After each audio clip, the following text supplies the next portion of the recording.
Mabigat? Oo. Talaga? Yung pala nakakain yan eh.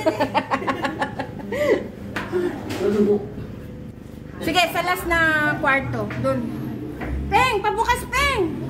Hindi, ayusin mo yung pabukas niya.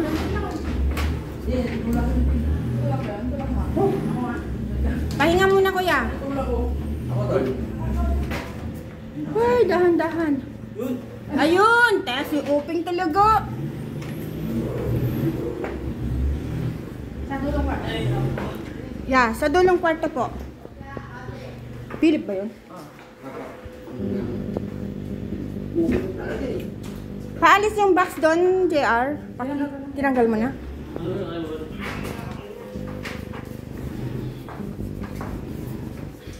Wait lang. Brush, ayan. Wait lang, buksan ko ilang. Kuha na mo na lang kung si JR. Okay? Or tubig ka na lang, JR. Peng, nandun yung box mo, oh.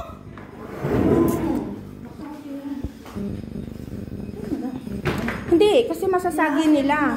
Oo. Lagay mo muna doon. Ayusin na lang mamaya.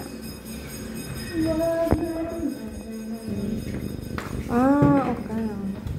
Anong kahoy na to, kuya? Mahogany? Kasi, paano yung pwesto mo? Paganyan.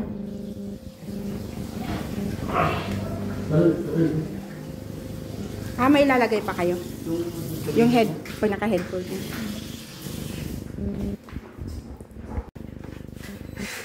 Ayun lang. Ipabanis ka din pala, ma'am. Nagdumi na si kuya.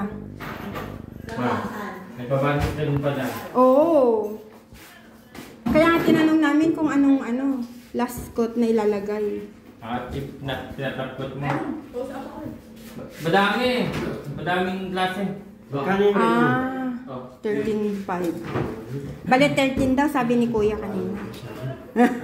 Ano ba dito ba? Double deck ba yan? Hindi, Double deck mo. sofa bed. Pwedeng maging upuan. Pati ba naman yan, kahoy? Oo. Wala di.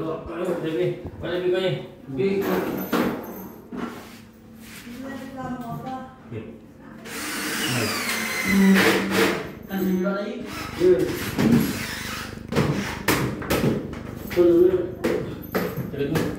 Buti na lang, no? Kung hindi ka pumunta na nag-measure, yung binigay naming measurement, palpak. Oo, palpak. Ang ganda! Pero saan yung ano mo? Ha? Yan, no? Ganyan niya. Yan.